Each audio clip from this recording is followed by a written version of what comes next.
What's going on, people? What's going on? What's going on? Welcome to Jay's Sports Talk Podcast, Episode 3, Fight Night. We're going to be discussing Claressa Shields' domination, and we'll be talking about UFC 259, which is a stat card. I hope you guys love it. Let's leave some comments. Let's get this going. We're going live, guys. So, start with Claressa Shields. Last night, she continued to dominate. She beat Mary Eve DeCare. Claressa Shields becomes the first two-division undisputed champion. She did that by winning by decision. Claressa Shields, as we know, as of right now, she's the best female boxer there is. Also, another thing that we know about Claressa Shields is that she will actually venture off into the MMA world this year. And she's actually going to go there this summer. She's going to PFL. She doesn't have an opponent named yet. Future episode, we will discuss that. But Claressa Shields, let's talk about this. So she's 11-0. She has 2 knockouts. And she, after this fight, like I said, she became the first undefeated two-division champion in boxing since they had the 4 belts. To continue on with her and discussing, she's talking about either going down to face to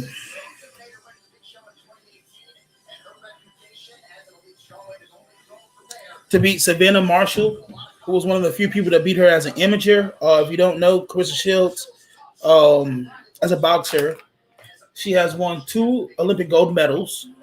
She's 11-0 as a professional, 2 knockouts, and like I said, she has 8 total belts right now. So I don't know if you guys watch female boxing or anything like that. Claressa Shields is one of the ones that you guys would love to watch.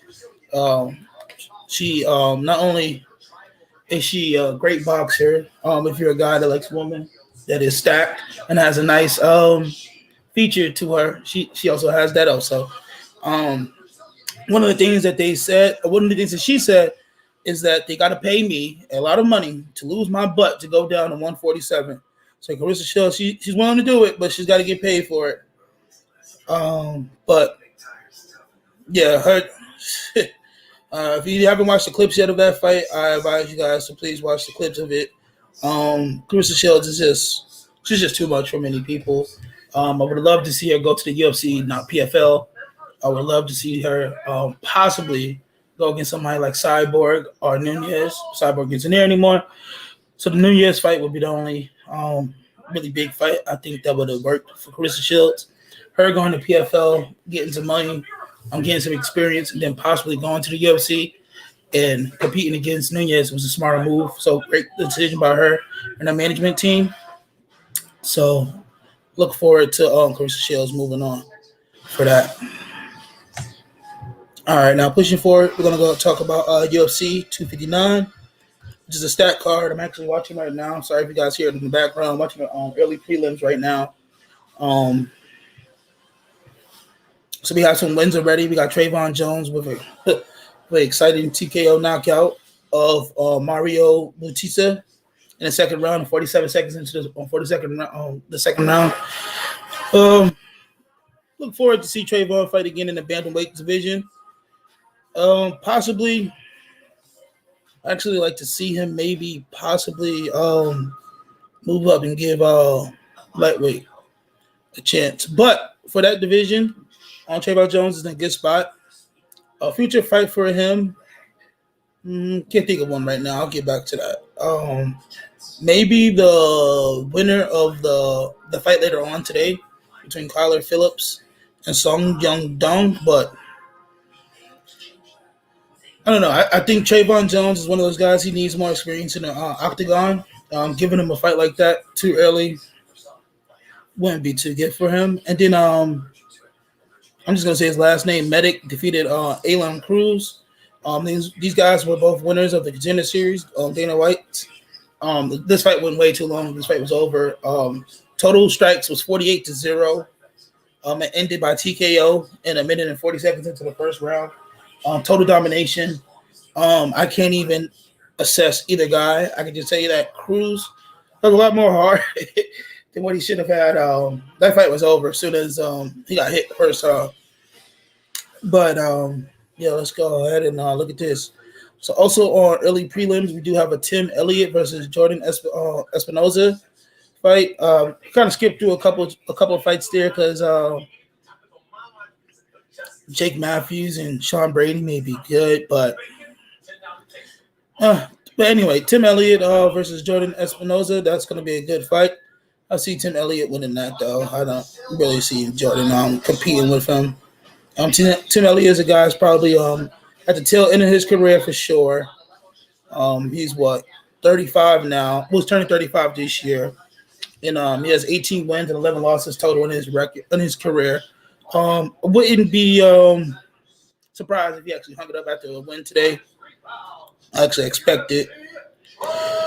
Then later on, after the early prelims, we got the prelims that start at 8.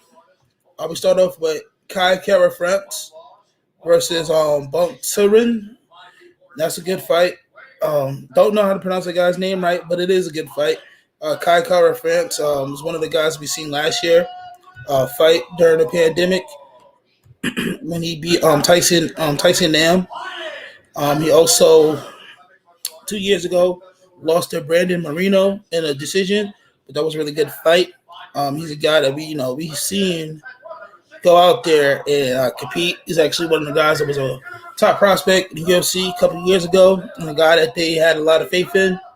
Let's see if he can get back on the winning side of things because he lost his last fight last year. Also, he won Tyson Nam last year, but he lost to Brandon Royval. So we'll see what happens with him. I think he wins that fight pretty handily, to be honest. But he is coming in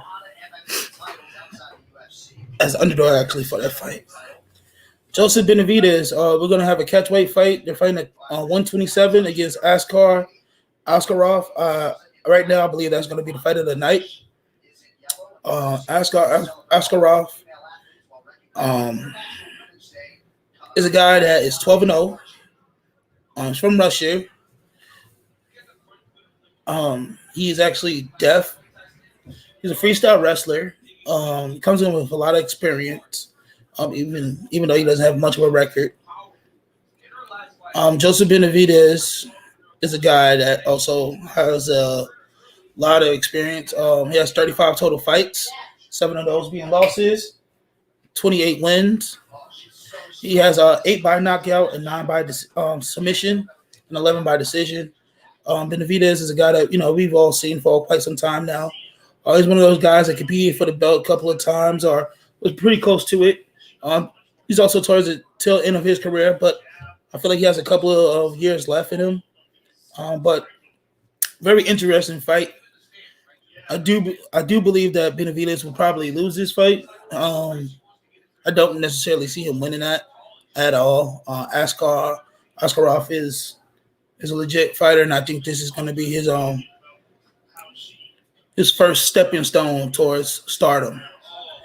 The main event for the prelims, we have Dominic Cruz versus Casey Kenning. And I can be honest, Casey Kenning I know nothing about. He's a guy that has 16 wins apparently and 2 losses in his career. Let's look at this. As far as UFC goes, so he beat Ray Borg, which isn't a bad one to get. Manny Bermudez, he's got a bad loss here with Miram Davashli. I don't know. And then he's beating 2 guys that are Joe Smoes, and then he's beating Daniel Wood. It was actually a good quality win for him. So now he's getting the matchup. He's in the main event of the prelims. He's going to use Dominic Cruz, who's looking to get back into things. He suffered a bad loss in his last fight against Henry Cejudo. I think it was a bad stoppage. There was only 2 seconds left in that round. I think he was able to defend himself, possibly get into the 3rd round. I think that we were seeing him attack Cejudo in a different way than we ever seen anybody attack him before. Dominic Cruz unfortunately lost that fight, and then Henry Cejudo, he pulled retirement. He retired, quote unquote. I think he comes back, but no time soon. So, see, I want to see how Dominic Cruz looks. I want to see if he takes this serious. He doesn't overlook Casey. I want to see if he wants to get back on the wagon. What does Cruz want to do? Does he want to be a guy that wants to work for the UFC, work with them, or he wants to be a fighter? I want to see if he wants to continue to just talk. You have MMA now, or does he want to? Or does he want to continue on with it? I do want to see Cruz attack him, Casey Kinney. I do also want to see Cruz mix it up with his footwork. He's really good with his footwork. What they say, look like a crazy eight, where he just steps, loops, and everything. So I really am impressed by Cruz. Always have been, always will be. But I want to see if he wants to continue to fight and what he wants to do in his future. All right, now let's look at the main card, which is stacked. Thiago Santos, which is the Hammer, versus Alexander Razgat. To start off the card with that, it's crazy. I think that's going to be a really good fight. I do see this possibly winning fight of the night. This may be a good perimeter to see if Santos is back. The last fight, he lost. And, he was coming back from the ACL tear after losing to John Jones, which some people believe that he won. I don't, but he lost that fight to Glover Teixeira by rear naked choke. He lost that in the third round last year on November 7th of 2020. That was the main event of a fight night. Santos didn't look like the guy that we seen in the John Jones fight. He looked like the guy that was trying to figure out how to become that guy again. In his second fight back, I do expect him to attack more. I do expect him to be more comfortable on his feet. I do expect him to also to possibly knock out Alexander. I do see Santos maybe having difficulty with Alexander's wrestling, which also was a problem with the fight that he had with Glover Teixeira. And that's how Santos ultimately ended up losing, not just because of his lack of confidence in his feet and his legs, but because of his lack of wrestling ability. I think this fight would be really good. I'm really excited about that one. Out of all the cards that's on all the fights on the card, that probably is the number 3 for my excitement. Fight after that, don't care about it. Won't even talk about it. Peter Yan versus Aljamain Sterling. So UFC 259, we have 3 championship fights. We got the bantamweight, the women's featherweight, and the light heavyweight for the men. We don't have female right now, light heavyweight. I hope we never get that. But anyway, bantamweight, Peter Yan versus Aljamain Sterling. This is a fight I'm excited about, but I see it going one of two ways. I see Yan either getting a knockout on Aljamain Sterling or Sterling wrestling Yan the whole time for 4 rounds and possibly getting a submission in the 5th. Now, Peter Yan on his back doesn't lack. He has submission ability. He's a blue belt in BJJ, so I do see him being able to compete with Aljamain on the ground. But I don't believe that he's in the past 5 fights, Peter Yan hasn't had the chance to actually show it. I think we see it a little bit. I do think we'd see a Peter Yan win. Aljamain's chances of winning this fight is by using his wrestling and his great submissions. Also, Aljamain does have boxing ability, but he's not on the level of Peter Yan. And if he decides to go that route, he's easily going to lose this fight. It won't last long. Aljamain may also need to capitalize on the leg kicks to Yan because that can definitely help him out. But I do see Yan winning that fight. We got Nunes versus Anderson. Anderson only wins that fight if she keeps her on the outside. She's not going to knock out Nunes. She's not going to wrestle Nunes. She's not going to submit Nunes.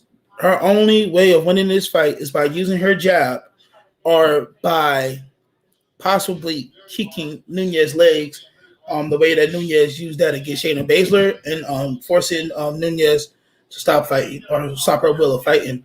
That's the only way I see Megan Anderson winning that fight. She has no chance in winning that fight any other way. So I do believe that Nunez will win, possibly third round knockout. Megan Anderson is game. She may be prepared. Very good fighter, but there's a difference between good and great, and that's what Nunez is. Like I said, the only person I think that can even come close to beating her or competing with her is Claressa Shields, and she's not in the UFC right now. So Nunez will continue to be champion. But it'll be interesting to see what she wants to do next. With the competition, she's just been walking through everybody lately. Um, it hasn't even been close. Felicia Spencer, she lasted the whole fight. She went 5 rounds, but it wasn't close. Jermaine, Dave Remain, 5 rounds wasn't close. It isn't close. And I think the only person currently in the UFC that can give her any fight is Shevchenko, the Bullet. We'll be seeing that twice already, and if we get that a third time, I think Shevchenko will slip up and win. But at that point, what does it really even prove? Nunez is beating everybody. She's beating Shevchenko twice, and if Shevchenko wins the third time, it's just to pat her resume. Nunez has done it all, so there really isn't anything left for her as of right now in the UFC. And now we go to the main event. We got Jan Blachowicz versus Israel Adesanya for the light heavyweight championship. Israel looking to become the fifth man to win a second belt in the UFC. Do I think he keeps it or do I think he stays there? Yes.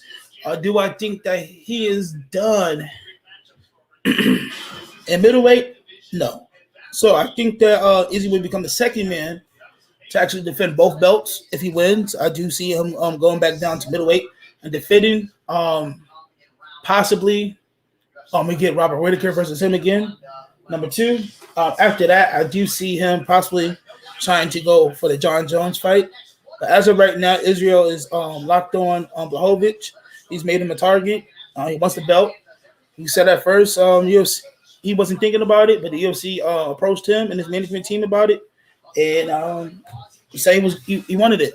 So Blachowicz, this would be his first defense since winning the vacant belt against Dominic Reyes in a great performance against Dominic Reyes with a second round knockout in Abu Dhabi, as Dan Hardy says, at UFC 253.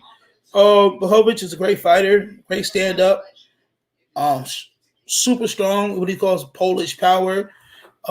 He's a guy that has little to no hand speed, though, and I think that may be a deciding factor. Now, I do believe if he lands full flush and he is able to also land his great head kicks, there's a chance that he may catch Izzy, but there's a chance. I do believe Israel is kind of playing mind game with Blachowicz, going to the scale with a pizza, things like that. But they say if Israel Adesanya wins, he'll be the lightest to ever win it. He came in about 202 the other day for the weigh-ins. He says he's going to be underneath 205 when he fights. I call BS on that. I think he'll probably be around 205 or a little bit over it. This fight, I don't switch up. I'm gonna keep up with who I always go with, and that's Israel Adesanya, the person I've gone with since day one. I do see him winning. I don't see him winning by knockout. Before the third round. I don't see him winning by knockout before the third round. If he wins by knockout before the third round, we seriously need to start considering to respect him a little bit more. I do respect him. So everybody else needs to respect him a little bit more. But Izzy, he wins this fight. He definitely he puts himself in rare air. Like I said, only 5 guys have held 2 championships. And if he defends the middleweight and the light heavyweight, he'll be only the second guy to defend 2 belts. Nunez is the first woman to do it. So there's actually been somebody before him if he does it. 2 people before him if he does it. But yeah, that's what I got. Fight night. That's what we're looking at right now, guys. That's what we're looking at. UFC 259. I'm looking forward to it. It's going to be a great fight card today on March 6th of 2021. Episode 3, Fight Night. Chase Sports Talk Podcast signing off. Hope you guys have a great day. Enjoy the card. I'm going to go get back to it now.